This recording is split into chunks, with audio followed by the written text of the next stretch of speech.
The Bible is a collection of many books, telling one unified story from beginning to end. But all those books were written in different literary styles. Yeah, think of it like walking into a bookstore where every aisle has a different kind of literature. There's history or poetry or nonfiction. And when you choose an aisle and pick up a book, you're going to have very different expectations, different things that you're looking for. Right, they're all literature, but they communicate in really different ways. Yes, and so the same thing is true for the Bible. If you don't pay attention to what style it's written in, you will miss out on the brilliance of each book.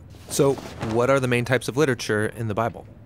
Well, first and foremost is narrative. It makes up a whopping 43% of the Bible. After that is poetry, which is 33% of the Bible. And then there's what you could call prose discourse, which makes up the remaining 24%. Nearly half the Bible is narrative. Yes, and this is no accident. Stories are the most universal form of human communication. Our brains are actually hardwired to take in information through stories. And stories are really enjoyable. Why is that? Well, stories train us to make sense of the seemingly random events that happen in life by taking those events and then putting them in a sequence. And then together you can start to see the meaning and purpose of it all. And what links this all together? Well, good stories always have a character who wants something. And then through these characters, an author can explore life's big questions, like who are we, or what's really important in life. And a good story always involves some kind of conflict. Some challenge to overcome, just like in our own lives. And that forces us to think about our own challenges, why there's so much pain or disappointment in the world, and then what can we do about it? And stories usually end with some kind of resolution, giving us hope for our own stories. Since these are Bible stories, are the characters showing me how I should live? Yeah, that's not quite the point. Most Bible characters are deeply flawed. You should not be like them. But we are supposed to see ourselves in them, which helps us then see our lives and failures from a new perspective. And without even realizing it, these stories will start to mess with you and change how you see the world and other people and yourself.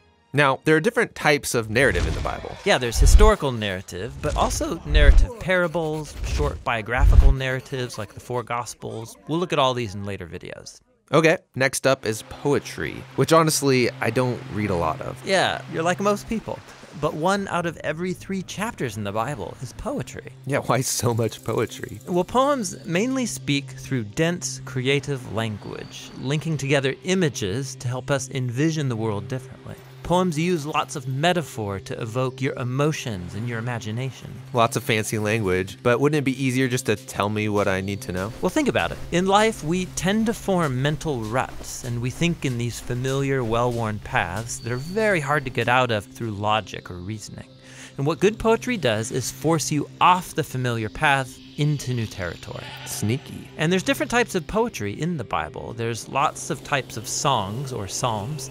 There's the reflective poetry of the wisdom books, and then the passionate resistance poetry of the prophets. Okay, the last big literary type is called prose discourse, and it makes up 1/4 of the Bible.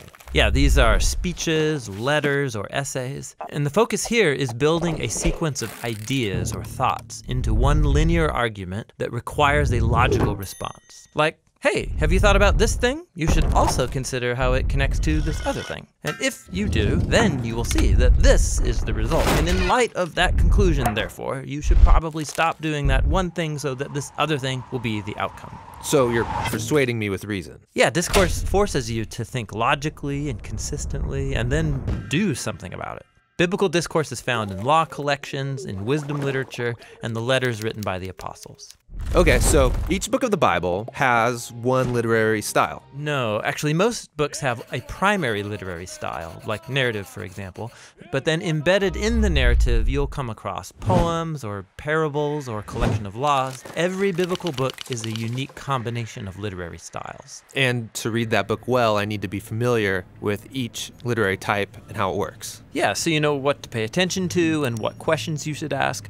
But before we look at each type, there's one more unifying feature of biblical literature that's really important and really cool. And that's what we'll explore next.